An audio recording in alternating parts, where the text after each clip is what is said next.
this video, I want to do a few more examples of quotient groups and working with them. Let's let G be the group Z4 cross Z2 and H be the subgroup generated by 0, 1. I want to find all of the elements of G mod H and try to give a table. So first, let's go ahead and write out what H is.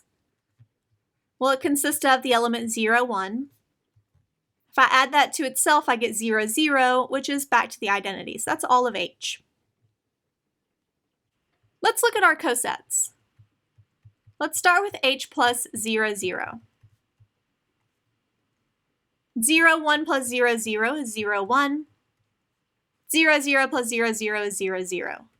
So this is also the coset H plus 0, 1.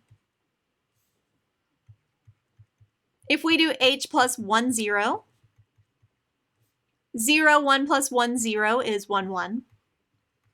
0, 0 plus 1, 0 is 1, 0. So this is also the coset H plus 1, 1. If we look at H plus 2, 0, 0, 1 plus 2, 0 is 2, 1. 0, 0 plus 2, 0 is 2, 0. So this is also the coset H plus 2, 1. We then have H plus 3, 0. 3, 0 plus 0, 1 is 3, 1. 3, 0 plus 0, 0 is 3, 0. So this is also the coset H plus 3, 1. So these are the 4 elements of this group G mod H. And I'm going to go ahead and denote these by 0 bar, 1 bar, 2 bar, and 3 bar, because we notice it doesn't really matter what's in the second coordinates. The only thing that matters is the first coordinates, and that first coordinate can uniquely determine exactly which coset I'm in. I now want to look at the table. So I know the zeros are the identity elements, so I'm going to go ahead and keep those working just like an identity. So the 1 plus 1, keep in mind what I'm really looking at is 1, 0 plus 1, 0, which is 2 zeros. So what I really want here is H plus 2, 0, which we denoted by 2 bar. For 1 plus 2, 1 bar plus 2 bar, what I really want is 1, 0 plus 2, 0 is equal to 3, 0. And remember, these are cosets, so this is actually H plus 3, 0, which is 3 bar.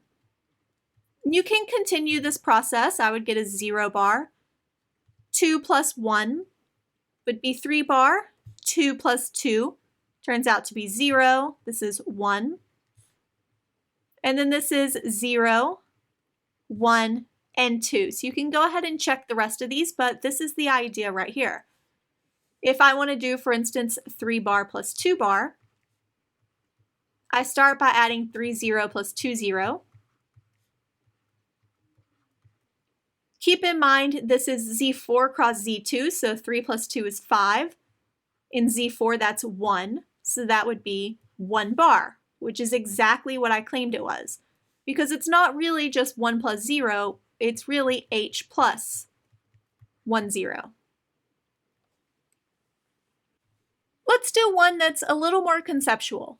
I'm going to let G be equal to R cross R. And I'm going to let H be the subgroup of points x comma y such that y is equal to minus x. So one way to kind of visualize what this is, R cross R is just the coordinate plane. And these are all of the points of the form x negative x. So it's all of the points on this line right here, where this is the line y equal to negative x. When dealing with quotient groups, the first thing we should ask is this a normal subgroup?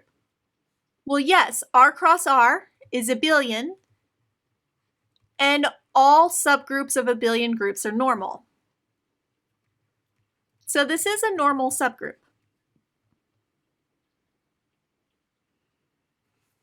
So what do the elements of G mod H look like? Well, let's think. We can't list all of the points of H, but let's list a few of them. These are things like 2 minus 2, 3 minus 3, 1 minus 1, 0, 0. Also, negative 1, 1, negative 2, 2, negative 3, 3. So this gives us an idea of what H looks like. If I were to do something like H plus, and then we have to add a point, let's say we add the point 1, 0.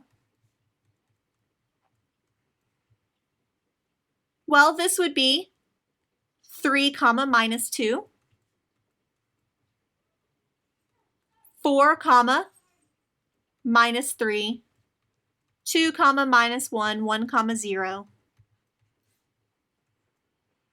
0 comma 1, negative 1 comma 2, negative 2 comma 3, and this is absolutely not all of the points, but it does give us a starting place to look at.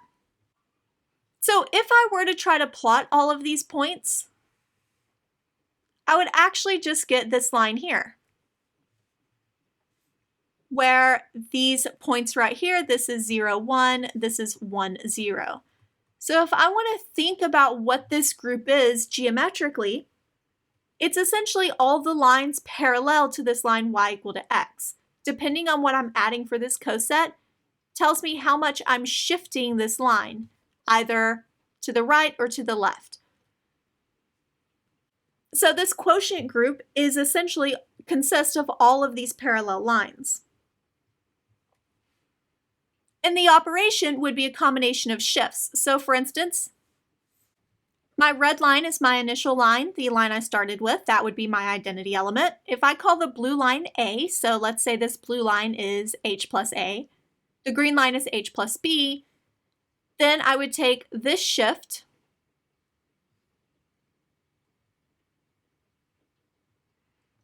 and then this shift here, and I would add them together to essentially get the green shift plus the length of the blue shift, and then we would get that line to be A plus B. So it would be a combination of shifts. I would shift up to the blue line, and then I would shift not just up to the green line, but the total shift from the red to the green. So that would be the group operation. So this one's a little bit more conceptual, but we can kind of get the idea that when we're looking at these quotient groups in the plane, we can think of it as shifting a line, either left, right, or up, down, however you want to think about it. But the idea is it consists of all of the lines parallel to the line I started with.